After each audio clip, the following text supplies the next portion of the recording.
Virgo. This is a Virgo Sun, Moon, Rising, and Venus collective reading for the month of September. For your personal reading, kindly send me a direct message. Kamusta mga Virgo? Happy birthday, Virgo! Welcome sa ating Virgo season. Alright? Virgo Sun, Moon, Rising, and Venus collective reading for the month of September. Okay, Merry Christmas! Virgo Sun, Moon, Rising, and Venus collective reading for the month of September. Collective energy ng ating mga Virgo. Pasok sa baraha. Let's see. Anong meron para sa ating mga Virgo? Guidance, please. Okay? Ingat sa mga scammer. Ang nag-iisang account ng Mystic Siren ay kay Angeles 11. Okay?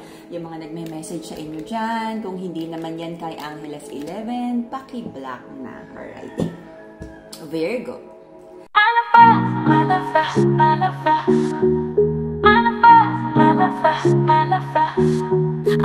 The Strength card in the reverse, dumating ka sa point ng buhay mo na denout mo yung mga bagay na kaya mong gawin. May energy sa'yo na parang napapagod ka nang lumaban sa buhay. Gusto mong magpahinga, magbakasyon, to take a break. Nagkaroon ng isang love connection sa buhay mo.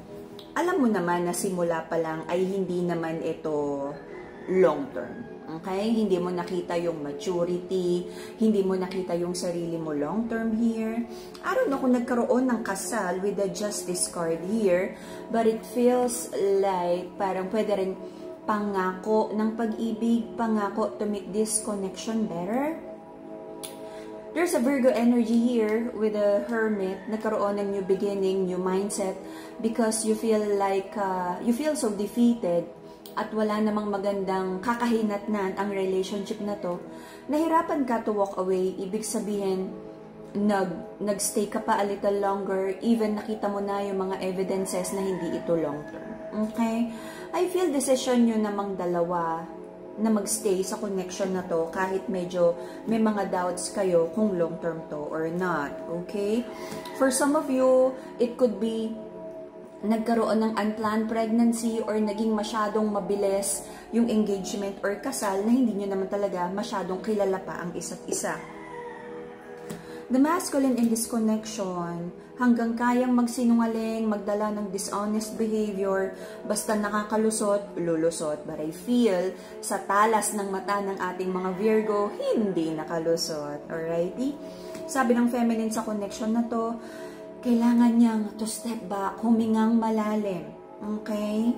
Sabi niya, straighten the crown, queen.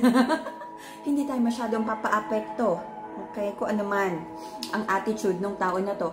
For most of you, I feel may involved na bata. May mga trust issues din dito. Gaano ba ka-committed ang ating masculine? May ini-entertain pa ba siyang iba? Open pa ba siya sa options? Or naglalaro? Okay? Nag-commit, na-engage, nakasal, but it feels like naglalaro. At alam ng ating feminine na kaya naman no? Nasa tamang edad na yung masculine, pero pinili niya na maging immature at hindi panindigan kung ano man yung mga responsibilidad sa relationship na to. Ay! Wala akong nakitang hard work, commitment to make this connection better. Naging choice nyo din na parang, hayaan mo na siya, or kumbaga go with the flow, pag gumiba, di gumiba. Okay? At maraming burden sa connection na to. Marami ding resentment. Marami nang hindi naging magandang energy. Marami rin iniisip ang ating mga Virgo about financial stability, pero sabi nyo, kahit ano mangyari, sometimes you need a break, sometimes you need some time to think things through, pero tuloy ang laban. Okay? I feel kinapitan mo rin naman tong connection na to hanggang kaya. For some of you, nandito pa rin. Yung iba, medyo nag-e-empake na. Yung iba, nakaalis na. Okay? Let's see.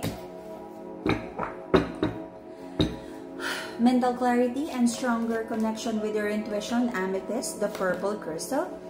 To heal your heart chakra, Madagascar rose quartz, the pink crystal. Manifesting abundance, the yellow and happy crystal, citrine. Lahat ng crystals natin high quality, cleansed and blessed by the enlightened guide. Okie dokie. So, May pagka-stubborn ng energy ng ating masculine. Nahihirapan din siyang tumanggap ng pagkakamali. Para sa kanya, inaaway lang siya. Not ready to grow up. Kaya tuloy walang naging growth, walang kinapuntahan ang connection na to. Yung mga ini-expect na dapat, you know, na better na yung situation, may growth, may understanding, may learning, parang wala. Ang nakikita ko lang dito ay parang continuous trying to heal from disappointments, continuous effort to heal from broken heart. 'Di ba? Hindi ba pwedeng tanggalin na yung cause ng heartbreak para, 'di ba? Matapos na tong healing na to.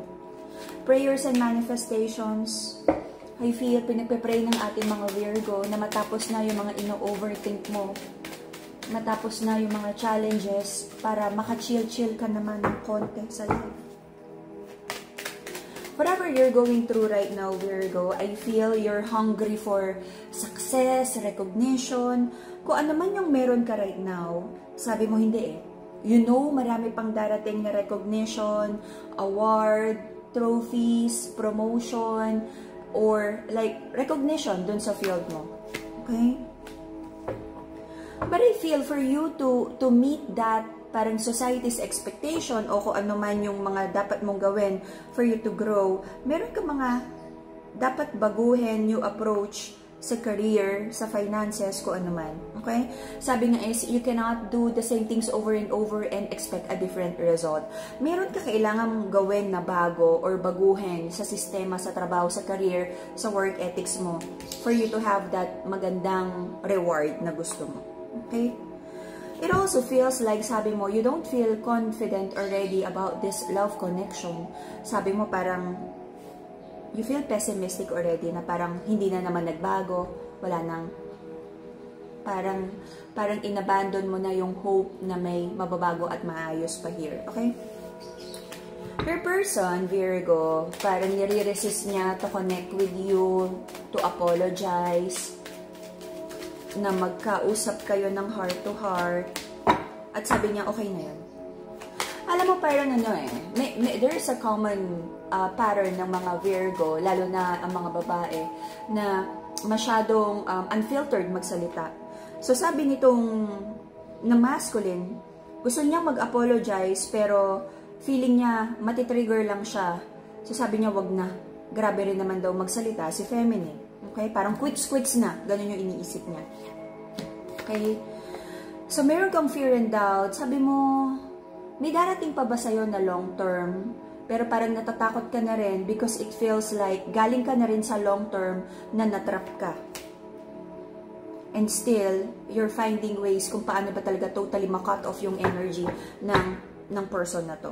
Kasi parang sinusukuan mo na talaga. Okay. Until the end of this year, meron pa akong nakikitang conflict, away, disagreements.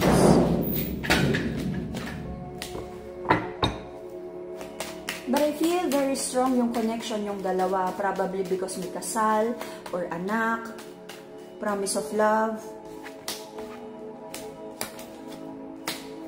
May family eh. Or nandyan pa rin yung future plan sa isip nyo.